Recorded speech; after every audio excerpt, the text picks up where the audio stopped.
ನಾನು ಕೇಳಿದ ಪ್ರಶ್ನೆಗೆ 10 ವರ್ಷಗಳ ಹಿಂದೆ ನೀವು ಇದೆಲ್ಲ ಕಡಿಮೆ ಮಾಡಿ ಹೇಳಿದ್ಮೇಲೆ ಕಡಿಮೆ ಮಾಡಿದ್ರೆ ನಿಮಗೆ ಈ ಪ್ರಶ್ನೆಗಳ ನೈತಿಕತೆ ಇರ್ತಾ ಇತ್ತು.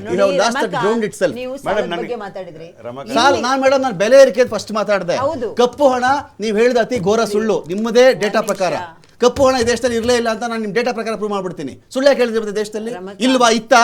ಆಚೆ ತನಿ ಮತ್ತೆ ಇಷ್ಟು ವಿರೋಧದ ನಡುವೆನು, ಇಷ್ಟು ಸುಳ್ಳುಗಳ ನಡುವೆನು, ಇಷ್ಟು ನೀವು ಸುಳ್ಳು ಹೇಳಿದ ನಡುವೆ ರಿಸಲ್ಟ್ ಬಂದು ಸುಳ್ಳು ಹೇಳಿ ನಂಬಿಸಿದ್ರಿ ನೀವು.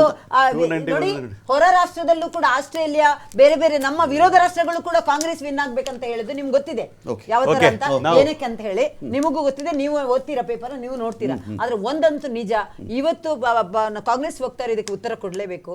1,05,000 ಮತ್ತೆ 85,000 ಕೋಟಿ ಈ 12 ತಿಂಗಳಲ್ಲಿ ಹತ್ರ 2 ಲಕ್ಷ ಕೋಟಿ ಸಾಲ ಮಾಡಿದ್ದಾರೆ. ಒಂದಾದ್ರೂ ಕ್ಯಾಪಿಟಲ್ ಇನ್ವೆಸ್ಟ್ಮೆಂಟ್ ಇದೆಯಾ ಸರ್? ಸಾಲ ಮಾಡುದು ಬೇಕಾಗುತ್ತೆ, ದೇಶ ಇಲ್ಲ ಅಂತ ಹೇಳ್ತಾ ಇಲ್ಲ. ಒಂದು ಕ್ಯಾಪಿಟಲ್ ಇನ್ವೆಸ್ಟ್ಮೆಂಟ್, ಒಂದು ಶಂಕುಸ್ಥಾಪನೆ, 2 ಲಕ್ಷ ಕೋಟಿ. ಗ್ಯಾರಂಟಿಗಳ ಬಗ್ಗೆ ಮಾತಾಡಿದ್ರಿ. ಬಹಳ ಕಾಳಜಿ ಇವರಿಗೆ ಮಹಿಳೆಯರ ಬಗ್ಗೆ, ದೇಶದ ಬಡವರ ಬಹಳ ಕಾಳಜಿ ಇಟ್ಕೊಂಡು ಕೇಳ್ತಾ ಇದ್ದಾರೆ ಸರ್. ನೀವೊಂದು ವೇಳೆ ಉತ್ತರ ಕೇಳಿಸ್ಬಿಡಿ, ಅಧಿಕಾರಕ್ಕೆ ಬಂದ್ರಿ ಅಂತ ಅಂದ್ಕೊಳ್ಳಿ, ಇಂಪ್ಲಿಮೆಂಟ್ ಮಾಡದೇ ಇದ್ರೆ ಇದೇ ಪ್ರಶ್ನೆ ನೀವು ನಮ್ಮ ಕೇಳಬೇಕು. First debate itself. I appreciate you ask it, you don't ask it, you fail on duty. ನೀವು ಕೇಳದೇ ಇದ್ರೆ ನಿಮ್ಮ ಡ್ಯೂಟಿಯಿಂದ ಫೇಲ್ ಆಗ್ತೀರಿ, ಕೇಳಬೇಕು ನೀವು. ಅದು ಬಿಡಿ. ಈಗ ಗ್ಯಾರಂಟಿ ಫೇಲ್ ಆಗಿದ್ರೆ ಕೇಳಿ ಸರ್, ಒಂದು ನಿಮಿಷ ಸರ್, ಒಂದು ನಿಮಿಷ. ಈಗ ಇವರು ಬಹಳ ಕಾಳಜಿ ಇಟ್ಕೊಂಡು, ಇವರಂದ್ರೆ ಇವರ ಪಾರ್ಟಿ ಬಹಳ ಕಾಳಜಿ ಬಡವರ ಬಗ್ಗೆ. ನಾವು ಇಷ್ಟು ಕೋಟಿ ಜನನ ಬಡತನ ರೇಖೆಯಿಂದ ಮೇಲೆ ತೆಗೆದು ಬಿಟ್ಟಿದ್ದೀವಿ ಅಂತ ಹೇಳ್ತಾರೆ. ಅದೇ BPL ಕಾರ್ಡ್ಸ್ ತಗೊಂಡ್ರೆ ಗೊತ್ತಾಗ್ಬಿಡ್ತದೆ. ಒಂದು ನಿಮಿಷ, ಸೆಂಟ್ರಲ್ ಮಾತಾಡ್ಬಿಟ್ರಿ. 25 ಕೋಟಿ ಲರ್ನ್. ನಾನೇನು ಮತ್ತೆ ಹೇಳೋದು, ಇದೇ ರಾಜಸ್ಥಾನದಲ್ಲಿ ನಮ್ಮ ದೇಶದ ಈಗ ಮಾಜಿ ಆಗ್ತಾರೆ, ಇಷ್ಟರಲ್ಲೇ ಈಗ ಸದ್ಯ ಹಾಲಿ ಇದ್ದಾರೆ ಪ್ರಧಾನಿ, ಮಾಜಿ ಆಗ್ತಾರೆ. ಅದೇ ವ್ಯಕ್ತಿ ಡಿಸೈಡ್ ಮಾಡ್ಕೊಂಡ್ಬಿಡ್ತಾರೆ ನಿಮ್ದೇ ಗೌರ್ಮೆಂಟ್. ಎಷ್ಟು ರಿಸೈನ್ ಮಾರಲಿ ಪಾರ್ಟಿ ಡಿಫರೆನ್ಸ್ ಬಿಡಿ ಸರ್. ನಂಬರಲ್ಲಿ ಮ್ಯಾಥಮೆಟಿಕಲ್ ಹೇಳಿ ಅಂದ್ರೆ ಮಾರಲ್ ಅಂತೀರಿ, ಮಾರಲ್ ಹೇಳಿದ್ರೆ ಮ್ಯಾಥಮೆಟಿಕ್ಸ್ ಬರ್ತೀರಿ ನೀವು. ಎಷ್ಟು ರಿಸೈನ್ ಡಿಸೈಡ್ ಮಾಡ್ಕೊಂಡು ಆಗ್ಲೇ ಪ್ರಮಾಣ ವಚನ. ಈಗ ಪ್ರಮಾಣ ವಚನ ಯಾರ್ದು ಸರ್? ರಾಹುಲ್ ಗಾಂಧಿ ಅವ್ರದಾ, ಖರ್ಗೆ ಅವ್ರದಾ? ಇರ್ಬೋದು. ಅದಕ್ಕೆ ಉತ್ತರ ಒಂದು ನಿಮಿಷ ರೀ ಮೇಡಮ್, ಕೇಳ್ಕೊಳ್ಳಿ. ನಿಮ್ದು ಮೇಡಮ್ ಎಕ್ಸಿಟ್ ಪೋಲ್ ಬಂದಾಗ್ಲೇನೆ ಕರ್ತವ್ಯ ಪಥ ಕ್ಲೀನ್ ಮಾಡ್ತಿದ್ದ ಸ್ಟೋರಿ ಬಂತು madam. Brother let us not deviate from ಇವರು. ನೀವು ಒಂದು ನಿಮಿಷ ರೀ ಮೇಡಮ್, ದಯವಿಟ್ಟು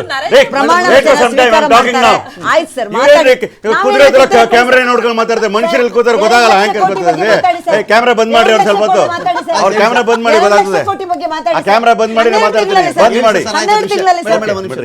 ನೀವು ಗ್ಯಾರಂಟಿಗಳ ಬಗ್ಗೆ ಬಹಳ ಕಾಳಜಿ ಇಟ್ಕೊಂಡು ಮಾತಾಡ್ತಾರೆ. ಪಾಪ ಹೆಣ್ಮಗಳ ಹೆಣ್ಮಕ್ಳ ಬಗ್ಗೆ ಮಾತಾಡ್ತಾರೆ.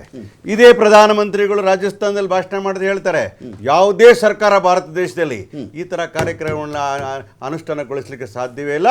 ಆ ರಾಜ್ಯ ಸರ್ಕಾರಗಳಾಗ್ಲಿ ಕೇಂದ್ರ ಸರ್ಕಾರ ದಿವಾಳಿ ಆಗ್ಬಿಡ್ತದೆ ಅಂತ. ನಾವು 1 ವರ್ಷ ಅಧಿಕಾರಕ್ಕೆ ಬಂದಿದ್ದೇವೆ. ಡೆವಲಪ್ಮೆಂಟ್ ನಾನು ಅಂಕಿಅಂಶಗಳು ಕೊಡ್ತೀನಿ, ಬಜೆಟ್ ಕಾಪಿ ಕೊಡ್ತೀನಿ, ಅದಕ್ಕೆ ಬೇಕು ರೆಸಿಪ್ಟ್ ಕೊಡ್ತೀನಿ, ರಿಸೋರ್ಸಸ್ ಕೊಡ್ತೀನಿ, ನೋಡ್ಕೊಳ್ಳೋಕೆ ಓದ್ಕೊಳ್ಳೋಕೆ ಗೊತ್ತಿರಬೇಕಾಗ್ತದೆ ಬಿಜೆಪಿ ಅವರಿಗೆ. 1,20,000 ಕೋಟಿ ರೂಪಾಯಿಗಳನ್ನ ಅಭಿವೃದ್ಧಿಗೋಸ್ಕರ ಮೀಸಲಿಡ್ತೀವಿ. 52,000 ಕೋಟಿ ರೂಪಾಯಿಗಳನ್ನ ಗ್ಯಾರಂಟಿಗಳು ಕೊಡ್ತೀವಿ, ಯೋಜನೆಗಳು ಕೊಡ್ತೀವಿ. 8 ತಿಂಗಳಿತ್ತಲ್ಲ ಬಜೆಟ್ ಮೊದಲು, ಆ ಸಂದರ್ಭದಲ್ಲಿ 34,000 ಕೋಟಿ ರೂಪಾಯಿಗಳನ್ನ ನಾವು ಖರ್ಚು ಮಾಡಿದ್ದೇವೆ. ಎಲ್ಲವನ್ನೂ ಮಾಡಿ ಕೂಡ ಯಾವ ಸ್ಯಾಲರಿ ಚೆಕ್ ಬೌನ್ಸ್ ಆಗಿಲ್ಲ, ಯಾವ ಅಕೌಂಟ್ ಅಲ್ಲಿ ಕೂಡ ಯಾರ ಬಿಲ್ ಕೂಡ ಪೆಂಡಿಂಗ್ ಇರಲಿಲ್ಲ. ಒಂದು ನಿಮಿಷ ರೀ ಮೇಡಮ್, ಯಾರು ಕೂಡ ಬಂದು ವಿಧಾನಸೌಧದ ಮುಂದೆ ಆಗಲಿ ಇನ್ನು ಬಂದ್ಬಿಟ್ಟು, ಸಾರ್ ನನ್ನ ಚೆಕ್ಗಳೆಲ್ಲ ಬೌನ್ಸು ಸಾರ್, ಸರ್ಕಾರ ದುಡ್ಡಿಲ್ಲದೆ ಹೇಳಿಲ್ಲ, ದಿವಾಳಿತನ ತೋರಿಸಲೇ ಇಲ್ಲ. ಇವತ್ತು ಕೂಡ ಅಭಿವೃದ್ಧಿ ಹತ್ತ ತಗೊಂಡು ಹೋಗ್ತಾ ಕೆಲಸವನ್ನು ಮಾಡಿದ್ದೇವೆ. ಅವ್ರಿಗೆ ಬೊಮ್ಮಾಯಿ ಅವರು ಏನು ಸಾಲವನ್ನು ಮಾಡಿದ್ರು ಅದ್ರ ಮೇಲ್ಪಟ್ಟು ಮಾಡಿರ್ತಕ್ಕಂತಹ ಒಂದು ಫ್ಯೂ ಪರ್ಸೆಂಟ್ ಆಫ್ ಸಾಲವನ್ನು ಹೇಳ್ತಾರೆ ಇವರು. 3.25 ವರ್ಷದಲ್ಲಿ ಏನ್ ಮಾಡಿದ್ರು ಗೊತ್ತಾ? ಕರ್ನಾಟಕ ರಾಜ್ಯದಲ್ಲಿ ಅದು 17 ಜನ, ಒಂದು ನಿಮಿಷ ಇರ್ರಿ, 17 ಶಾಸಕರನ್ನ ತಗೊಂಡು ಸರ್ಕಾರ ಮಾಡಿದ ಸಂದರ್ಭದಲ್ಲಿ ಬೊಮ್ಮಾಯಿ ಅವರು ಮತ್ತು BSY ಅವರು ಮಾಡಿದ್ದು 3.25 ಲಕ್ಷ, 3.5 ವರ್ಷಕ್ಕೆ 3.25 ಲಕ್ಷ ಕೋಟಿ ರೂಪಾಯಿ ಸಾಲ ಮಾಡಿ ಕೇಳ್ರಿ. ಕರ್ನಾಟಕ ರಾಜ್ಯದ ದಿವಾಳಿ ಕೊಂಡೋರ್ಲಿಕ್ಕೆ ಪ್ರಯತ್ನ ಮಾಡಿದ್ರು ಇವರು. ಆದ್ರೆ ಈ ರಾಜ್ಯದ ಮುಖ್ಯಮಂತ್ರಿ ಆಗಿರ್ತಕ್ಕಂಥವ್ರು 15 ಬಜೆಟ್ಗಳು ಕೊಟ್ಟಿರ್ತಕ್ಕಂಥವ್ರು, ನಾವು ಕರ್ನಾಟಕ ರಾಜ್ಯದ ಆರ್ಥಿಕ ಸ್ಥಿತಿನ ಸುಸ್ಥಿತಿಗೆ ತಂದಿರ್ತಕ್ಕಂಥವ್ರು ನಾವಿರ್ತಕ್ಕಂಥ. ಆಮೇಲೆ ಲಿಮಿಟ್ ಏನ್ ಕೊಟ್ಟಿದ್ದಾರೆ ಈ ಪರ್ಫಾರ್ಮೆನ್ಸ್ ಬೆಟರ್ ಯಾವುದು? ಈ ನಂಬರ್ಸ್. One minute. ಇಷ್ಟೆಲ್ಲ ಮಾಡಿ ಕರ್ನಾಟಕದಲ್ಲಿ ನಾವು ಕೊಟ್ಟದ ಮಾತಿನ ಭರವಸೆಗಳನ್ನು ಈಡೇರಿಸಿದ್ದೇವೆ. ಅದರ ಪರಿಣಾಮವಾಗಿ ಇರ್ಬೋದು ಮತ್ತು ಅದರ ಆದರ್ಶವಾಗಿರ್ಬೋದು. ಇವಾಗ ಕೇಂದ್ರ ಸರ್ಕಾರ ಮ್ಯಾನಿಫೆಸ್ಟೋ ಹೇಳಿರ್ತ ಪ್ರೋಗ್ರಾಮ್ಸ್ ಇರ್ಬೋದು. We are not happy with the numbers what we could got better ಅನ್ನೋ ಮಾತು ಹೇಳ್ತಾ ಇದ್ದೀವಿ. Aam Aadmi Party also suppose to get some seats. ಪಾಪ ಎಲ್ಲೋ ಒಂದು ಕಡೆ ಮಿಸ್ಲೀಡ್ ಆಗಿರ್ತಕ್ಕಂಥದ್ದು ಎಲ್ಲಾ ಕಾರ್ಯಕ್ರಮಗಳದ್ದು ಹೇಳ್ತಾರೆ. ಆದ್ರಪ್ಪ ಅಂದ್ರೆ ಒಂದು ಇರಿಗೇಷನ್ ಏನಪ್ಪ ಅಂದ್ರೆ ಪೂರಾ ನೆಗ್ಲಿಜೆನ್ಸ್. ಇರಿಗೇಷನ್ ಮಾಡ್ಲಿಕ್ಕೆ ಕೊಡ್ತೀನಿ ನಾನು ನಿಮಗೆ. ಲಾಸ್ಟ್ ಟೈಮ್ 16,000 ಕೋಟಿ ಬಜೆಟ್ ಅಲ್ಲಿ ಹೇಳ್ತೀನಿ 16,000 ಕೋಟಿ ರೂಪಾಯಿ ಈ ವರ್ಷ ಖರ್ಚು ಮಾಡಿದ್ವಿ ಅಂತ ಹೇಳಿದ್ವಿ. ಎಷ್ಟು ಖರ್ಚು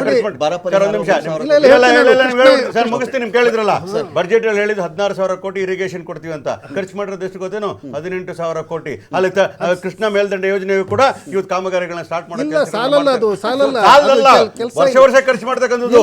ಹೇಳಿದ್ದು 16,000 ಕೋಟಿ, ರಿಲೀಸ್ ಮಾಡಿರೋದು 18,000 ಕೋಟಿ. ಮಾಡ್ತಾ ಇದೀವಿ.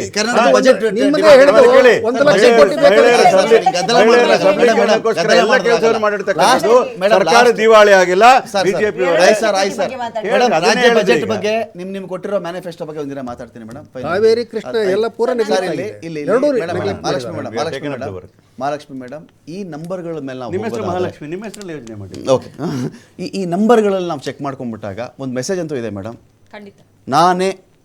ನಾನು ಅಲ್ಟಿಮೇಟು, ಈ ನಾನೇ ಅನ್ನೋದಿದೆಯಲ್ಲ, ಈ ದೇಶ ಯಾವತ್ತು ಒಂದು ಹಂತಕ್ಕೆ ಮೇಡಮ್, ಒಂದು ಹಂತಕ್ಕೆ ಓಕೆ, ಒಂದು ಹಂತಕ್ಕೆ ಆಯ್ತಪ್ಪ ಅಂತ ತೀರಾ ನಾವು ದೇವರಿಗೂ ಸ್ವರ್ಗದವರೆಗೂ ನಾವು ಮಾತಾಡ್ಬಿಟ್ರೆ ಸ್ವಲ್ಪ ಕಷ್ಟ ಆಗ್ಬಿಡುತ್ತೆ ಅನ್ನೋ ಎಚ್ಚರಿಕೆ ಮತದಾರ ಕೊಟ್ಟಿದ್ದಾರೆ. ನಮ್ಮ ಭಾರತ ದೇಶದ ಜನತೆ ಎಷ್ಟು ಪ್ರಬುದ್ಧರು ಅನ್ನೋದು ನಾವು ಈ ನಂಬರ್ಸ್ ನೋಡಿದ್ರೆ ಗೊತ್ತಾಗುತ್ತೆ. ಯಾಕೆ ಪ್ರಬುದ್ಧರು ಅಂತ ನಾವು ಹೇಳ್ತೀವಿ ಅಂತಂದ್ರೆ, ನೀವ್ ಹೇಳಿದ್ರಲ್ಲ ನಾನೇ ಅಂತ ಯಾವತ್ತು ಬರುತ್ತೆ ನಮ್ಮ ಜನತೆಗೆ ತುಂಬಾ ಚೆನ್ನಾಗಿ ಗೊತ್ತಾಗುತ್ತೆ ಇವ್ರನ್ನ ಎಲ್ಲಿ ಇಳಿಸ್ಬೇಕು, ಯಾವೊಂದು ಮಾನದಂಡದಲ್ಲಿ ಇವ್ರನ್ನ ಇಳಿಸಿ, ಅದು ಪ್ರಧಾನಿ ಆಗಿರ್ಲಿ, ಹಿಂದೆ ಇಂದಿರಾ ಗಾಂಧಿ ಅವ್ರಿಗೂ ಆಗಿತ್ತು. ಈ ಒಂದು ನಾನೇ ಅನ್ನೋ ಒಂದು ಸಣ್ಣ ಧೋರಣೆ ಬಂದ ತಕ್ಷಣ ಅವ್ರಿಗೆ ಪಾಠ ಕಲಿಸಿದ್ರು ನಮ್ಮ ದೇಶದ ಜನತೆ. ಅದೇ ರೀತಿ ಇವತ್ತು ಮೋದಿ ಅವ್ರಿಗೆ ಆಗಿದೆಯಲ್ಲ. ಇವತ್ತು ನಾನು ಒಂದೇ ಒಂದು ಪ್ರಶ್ನೆ ಕೇಳ್ತೀನಿ, ಶಿವರಾಜ್ ಸಿಂಗ್ ಚೌಹಾಣ್ ಅವರು ಮೋದಿ ಅವ್ರಿಗಿಂತ ಜಾಸ್ತಿ ಮಾರ್ಜಿನಲ್ ಗೆದ್ದಿದ್ದಾರೆ, ಇವ್ರು ಪ್ರಧಾನಿ ಮಾಡ್ತಾರಾ? ಮೋದಿ ಅವ್ರು ಒಪ್ಕೊಳ್ತಾರ? ಬಿಟ್ಕೊಡ್ತಾರ ಅವ್ರಿಗೆ ಸೀಟು? ಖಂಡಿತ ಬಿಟ್ಕೊಡಲ್ಲ. ಅವ್ರು ಇವತ್ತು ಮೋದಿ ಅನ್ನೋ ಒಂದು ನಿಮಗೆ ಯಾಕ್ರಿ, ನಾವು ಆಲ್ರೆಡಿ ಡಿಕ್ಲೇರ್ ಮಾಡಿದೀವಿ, ನಮ್ಮ ಪ್ರಧಾನಿ ನಾವು ಮೊದಲೇ ಡಿಕ್ಲೇರ್ ಮಾಡಿದೀವಿ, ದೇಶದ ಡಿಕ್ಲೇರ್ ಮಾಡಿಬಿಟ್ಟೆ ನಾವು ಎಲೆಕ್ಷನ್ ಹೋಗಿದೀವಿ, ಡಿಕ್ಲೇರ್ ಮೊದಲೇ ಮಾಡಿದೀವಿ, ಡಿಕ್ಲೇರ್ ಮೊದಲೇ ಮಾಡಿಲ್ಲ. ಅದು ಮಾನದಂಡ ಅಲ್ಲ. ನೋಡಿ,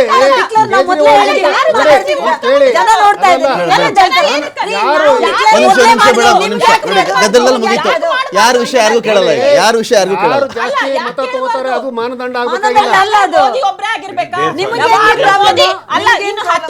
ಏನಾಗುತ್ತೆ ಮೇಡಮ್ ಅವರಲ್ಲಿ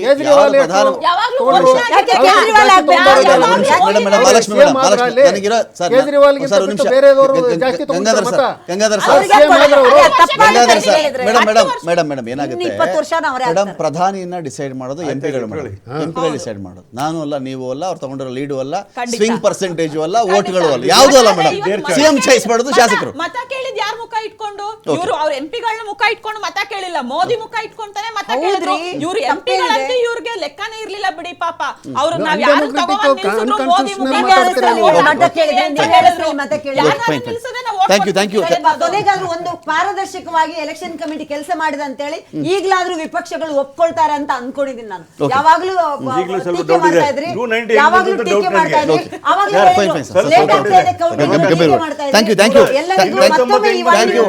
ಕಾಂತಿ Shetty madam thank you, Mahalakshmi madam thank you, sir thank you, Nagaraj Yadav sir, Gangadhar sir thank you. ಈ ನಂಬರ್ಗಳು ಏನೋ ಒಂದು ಮೆಸೇಜನ್ನು ಕೊಡ್ತಾ ಇವೆ. ಭಾರತ ಕಾಲಕಾಲಕ್ಕೆ ಚುನಾವಣೆಗಳ ವಿಷಯದಲ್ಲಾಗಲಿ, ರಾಜ ಮಹಾರಾಜರ ಕಾಲದಲ್ಲಾಗಲಿ ಯಾವುದು ಅತಿ ಆಗುತ್ತೋ ಅದನ್ನು ಉಳಿಸಿರೋ ಉದಾಹರಣೆಗಳು ಅತ್ಯಲ್ಪ ಅಥವಾ ಇಲ್ಲವೇ ಇಲ್ಲ. ಈ ಪಾಠ ಎಲ್ರಿಗೂ ಅನ್ವಯ. ಯಾರೋ ಒಬ್ಬರು ಪ್ರಶ್ನೆ ಕೇಳಿದ ತಕ್ಷಣ ಅವ್ರ ಶತ್ರು, ಯಾರೋ ಟೀಕೆ ಮಾಡಿದ ತಕ್ಷಣ ಅವ್ರ ಮಹಾದುಶ್ಮನ್ನು, ಅವರು ಭಾರತದ ವಿರೋಧಿ, ಮೋದಿ ವಿರೋಧಿ, ದೇಶದ ವಿರೋಧಿ, ಹಿಂದುತ್ವದ ವಿರೋಧಿ ಆಗಬೇಕಾಗಿಲ್ಲ.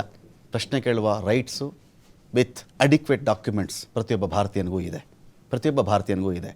ಪ್ರಶ್ನೆ ಇದೇ ಹಿಂದಿನ ಸರ್ಕಾರಗಳಲ್ಲಿದ್ದಾಗ ಮನಮೋಹನ್ ಸಿಂಗ್ ಬಗ್ಗೆ ಪ್ರಶ್ನೆ ಮಾಡಿದ್ರೆ ಆ್ಯಂಟಿ ಮನಮೋಹನ್ ಸಿಂಗ್ ಯಾರೂ ಆಗಿರಲಿಲ್ಲ, ಆ್ಯಂಟಿ ಕಾಂಗ್ರೆಸ್ ಆಗಿರಲಿಲ್ಲ, ಆ್ಯಂಟಿ ನ್ಯಾಷನಲ್ ಎಲಿಮೆಂಟ್ ಆಗಿರಲಿಲ್ಲ, ಅರ್ಬನ್ ನಕ್ಸಲ್ಲೂ ಆಗಿರಲಿಲ್ಲ, ದೇಶ ವಿರೋಧಿನೂ ಆಗಿರಲಿಲ್ಲ. ವೇರಾಸ್ ಬದಲ ಸನ್ನಿವೇಶದಲ್ಲಿ 10 ವರ್ಷಗಳ ಒಂದು ಸರ್ಕಾರ ಚೇಂಜ್, ಅವ್ರ ಬಗ್ಗೆ ಪ್ರಶ್ನೆ ಮಾಡಿದ ತಕ್ಷಣ ಈ ಆಸ್ಪೆಕ್ಟ್ಸ್ ಎಲ್ಲ ಬಂದು ಹೋದವು. ಪ್ರತಿಯೊಬ್ಬರು ಪ್ರಶ್ನೆ ಕೇಳೋರಿಗೆಲ್ಲ ಇದೇ ಹಣೆ ಬರಹ ಇತ್ತು. ಬಟ್ ಇದು ಇನ್ನು ಮುಂದೆ ನಡೆಯಲ್ಲ ಅನ್ನೋ ಮೆಸೇಜನ್ನು ಬಹುಶಃ ಭಾರತೀಯ ಕೊಟ್ಟಿದೆ ಅಂತ ಭಾವಿಸ್ತಾ ಇದ್ದೀನಿ. ಅಧಿಕಾರ ಯಾರ್ದಾದ್ರೂ ಬರಲಿ, ಈ ನಂಬರ್ಗಳ ಹಿಂದೆ ಅತಿ ದೊಡ್ಡ ಸಂದೇಶ ಅಂತೂ ಇದೆ. We are not fit to be ruled. ನಾನು ಯಾರು ನಾನು ಪ್ರತಿನಿಧಿಸಬೇಕು ಅನ್ನೋದು ನಾನು ಡಿಸೈಡ್ ಮಾಡ್ತೀನಿ ಅಂತ ಹೇಳಿ ಮತದಾರ ಹೇಳಿದ್ದಾನೆ ಅಂತ ಹೇಳ್ತಾ ಡಿಬೇಟ್ ಮುಗಿಸ್ತಾ ಇದ್ದೀನಿ.